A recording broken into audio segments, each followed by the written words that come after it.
You ever think about death? Hey,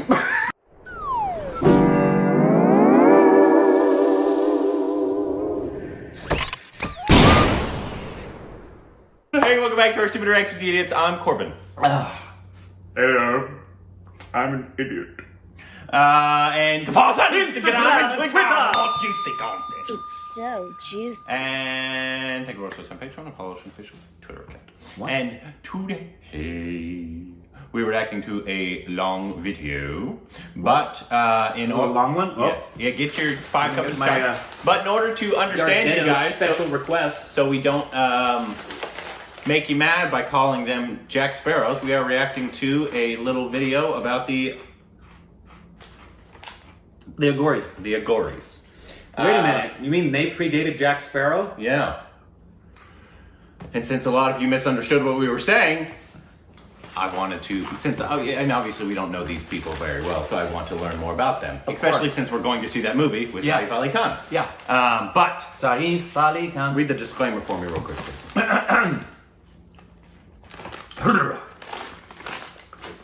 The Aghori Nagasadu are a small group of ascetic Shiva, who believe in Shiva as supreme being. They engage in post-mortem rituals. For those of you studying at home, post-mortem means after death. They often dwell in charnel grounds, smear cremation ashes on their bodies, and use bones from human corpses for crafting kapalas, skull caps which Shiva and other Hindu deities are often ironically depicted holding or using.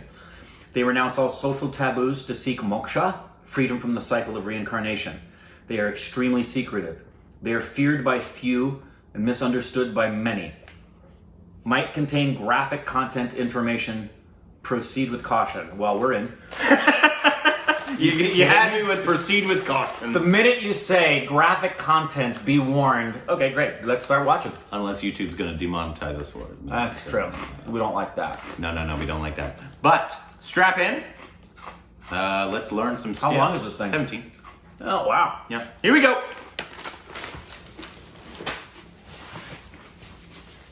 They've been around for a while, so I guess they would have some,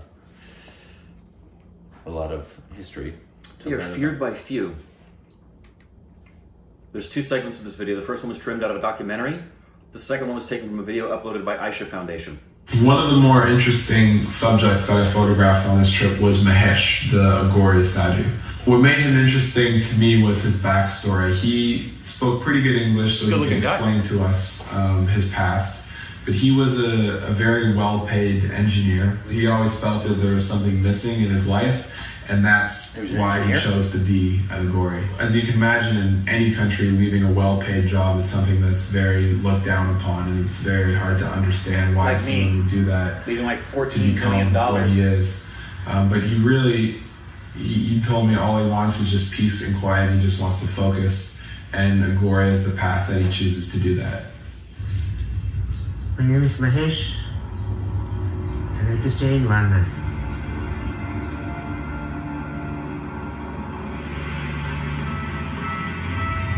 I was having a quite good of money, everything was there with me. So I thought, let me have change in life and find out what is the real truth of living. Beautiful shots.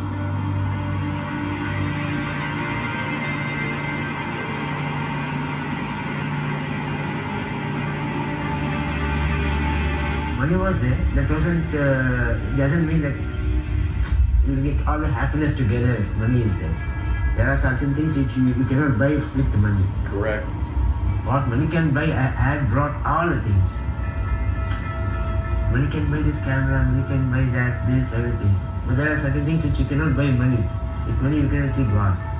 So I thought, okay, let me see God first, keeping aside money. Then I asked my guru, that's my teacher. He said, see, without your parents' will, you cannot go see God and all like that. First take their permission. Take their permission, left my house, not even taking a single rupee penny. Not even a single penny I had in me. Without tickets, I went into the train and came back to Varanasi. And I came up this side and I found it was very quiet, simple. Practicing it for almost 10 years. Not willing to go back.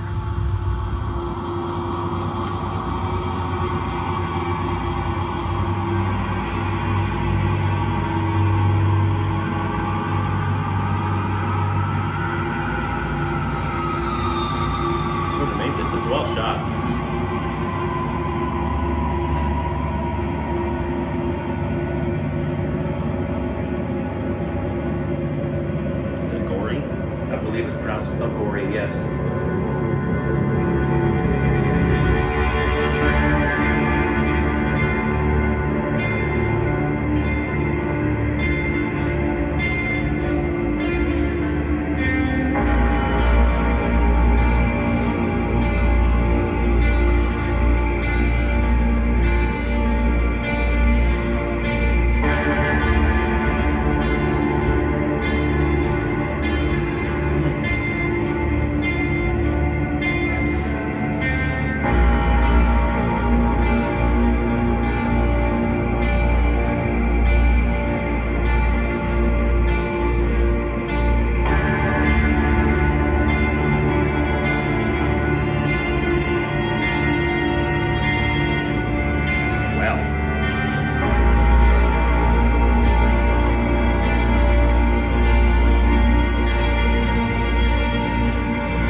Exactly.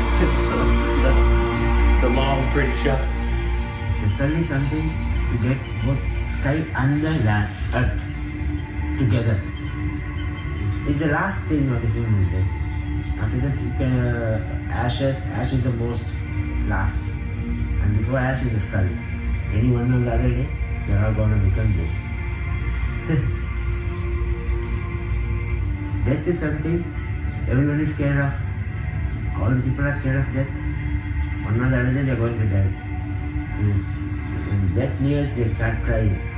So when you embrace death, welcome death, death will not come to you. Metaphor. Old one has to go for the new one to come. So this death and birth is something, a cycle.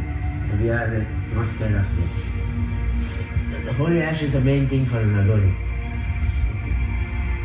Holy ash. More or less, whatever happens, they don't get scared of anything. And what others can't do, they will do. That's the work of an Just like Aghori. you've had ashes on his face, I'm guessing, in the trailer. Right? Yeah. It'd be better to know all this going into the film. I think this part got copyrighted. And so they told me that they had to mute a certain part. Yeah, this is the part they had to mute. So thank you for doing my job for me. Yeah. Appreciate that. And we understand what it's like to have to mute something because of a copyright issue. Yes. If it's too long, I'll cut it, so don't worry. Whatever you see in this world is illusion, is what he just said. These are deeply spiritual people. Nice shot. Wow. This illusion will attract you.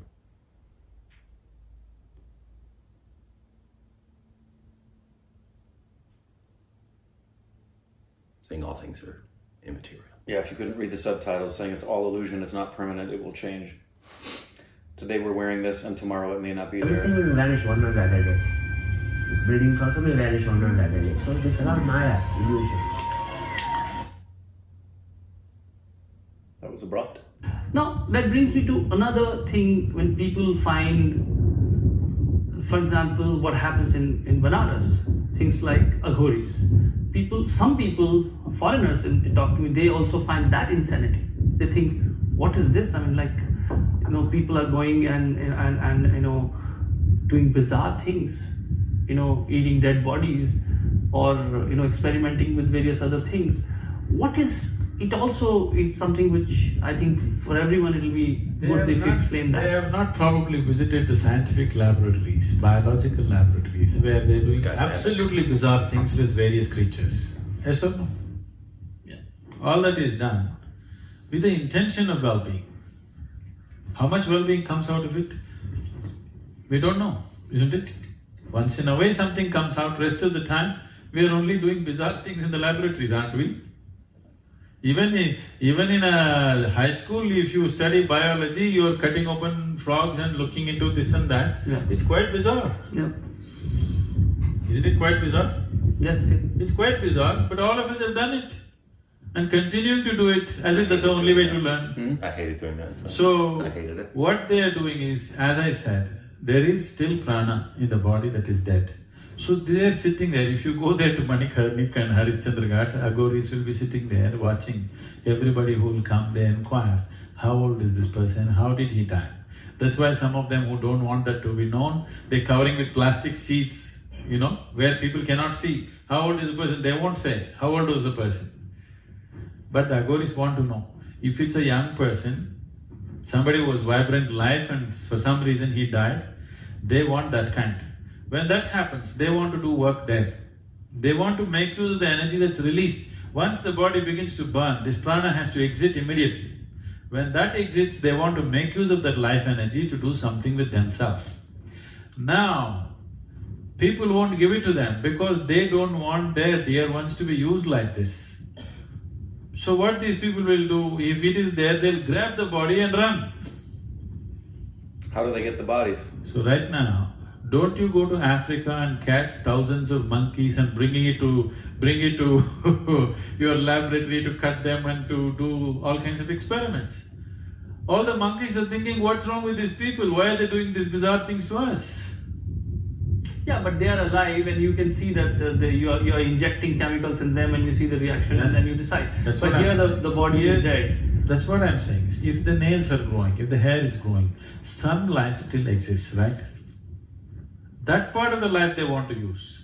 They don't want to do a live person because it will lead to human sacrifice. They don't want to do that. They're waiting for the dead to come.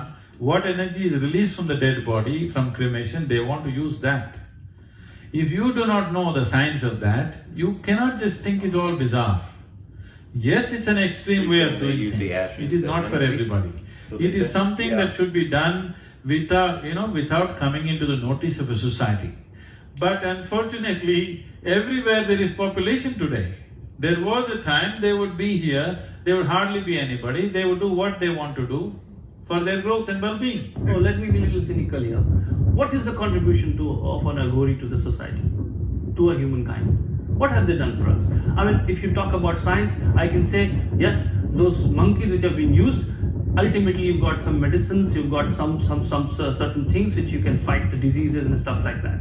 But what has an Aghori given to the world, which they should be proud of, and we should give them a sanction to do things which a human being does not find palatable?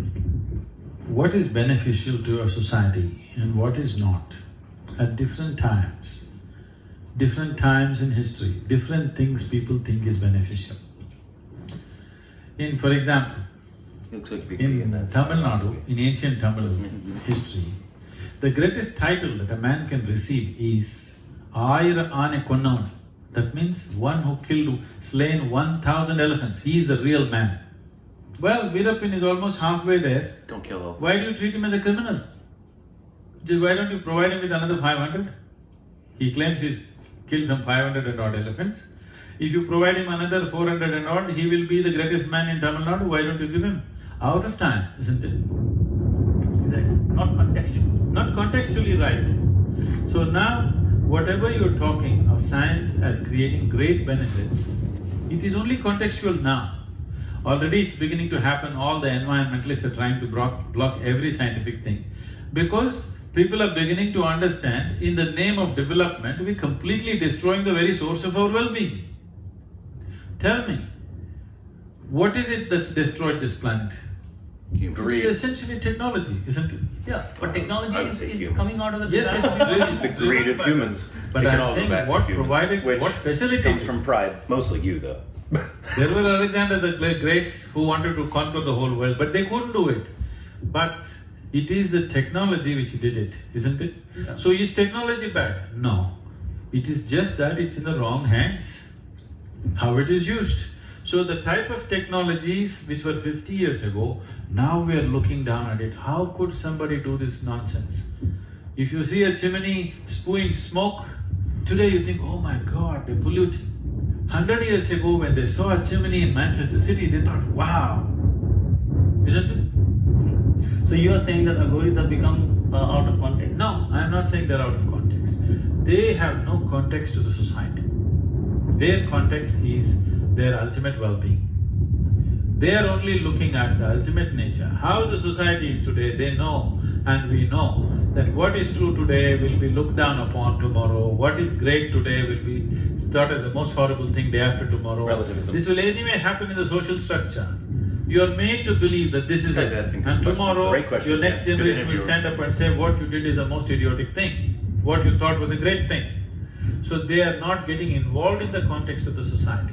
They are only involved in the ultimate nature of their being. So they don't care what the society thinks. So they always stayed away from society. But today society is occupied just everything. They have no place to be. By that logic, we can define any, we can justify any perversion. See, they are not causing harm to anybody. Never are they causing harm to anybody. Have you heard of any Aghori attacking anyone? No. He is doing something with himself. He is not on some other… See, people are taking drugs, people are drinking themselves to death, people are smoking and blowing it in your face. They are not doing any of those things. They are in remote places doing their own thing with themselves, not with somebody else. Yeah, that's the point. That's the point. They are free to do what they want. Only with themselves. They are not doing it with anybody else. As far as they don't.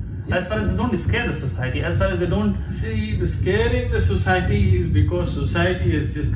populations have exploded and we are just everywhere. Yeah. Where is a secluded place to have? Right, that's the point. That's the point that if they want to live… And this explosion of population is society's… Society is a culprit, not Aghoris. They don't reproduce at least. Yeah. So then that over glorification of Aghoris, when we hear that they've got these superpowers and all that, that probably is exaggeration, and they are selfish, See, self-centered, no. experimental beings. What is super and what is not super is again contextual. See, today you can pick up a little bit of plastic and metal in your pocket and speak to somebody in a Mac. Yes? If only you could do this 100 years ago, we would have treated you as God. So it's only contextual. Their thing is not about powers. It is just about they want to evolve to a place where what you hold as something that you abhor, they are trying to befriend that, because the moment you like something and moment you dislike something, you have divided the existence. And once you divided the existence, you cannot embrace it.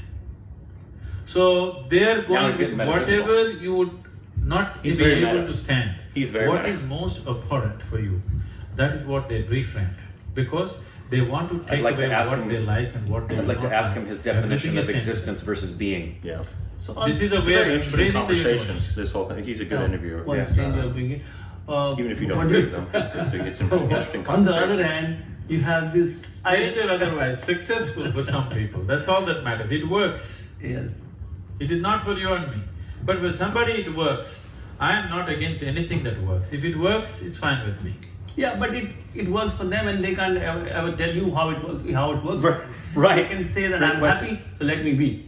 That's what they can say. They're not even talking about happiness. We know it works. Yes. I mean, it works, okay, in a certain way. In what way? You can Because define… certain transformations, certain capabilities they display, which is otherwise not possible. Huh. Interesting. So Wait yeah, a minute, that was it? Well, it was a snippet of a documentary. Oh, hence why we didn't get any of the graphic content. Yes. Gotcha.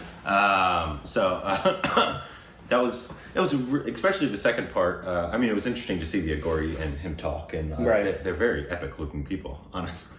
Yeah. There's that one that was just sitting there with the skull. Yeah. He's like, Well, and they're And then the conversation was actually very interesting. It's even if you don't agree with certain things, it's always interesting to hear two people with very different opinions. As long as it's not politics, because that's just annoying. But yeah, like it'd be nice to see people talking politics the way those two men were talking. And they have one has a point, the other has a genuinely point. wanting to understand, the one's expressing, and I'm sure there were times one said something that the other one didn't agree with, and rather than negate them, there was really a good example of proper Q&A when you're getting to know each other and maybe disagree with something. And whoever that interviewer is, he's really good. Really good. He did a really good job. Did a good job of questioning but being respectful. Yeah. And like we said, we don't know anything about Aghoris.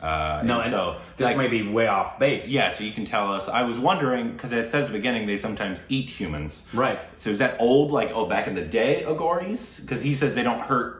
This guy said they don't hurt. That's why I said, any. Where do they get their dead bodies? Yeah, so I don't know if they're, like, people, like, when they, like, a donor card or something, like, they want to give them. Or is it a different Aghori? Or, I don't know. These are the questions we have. And also, they look, both those guys, which just may be the case, look extremely slender.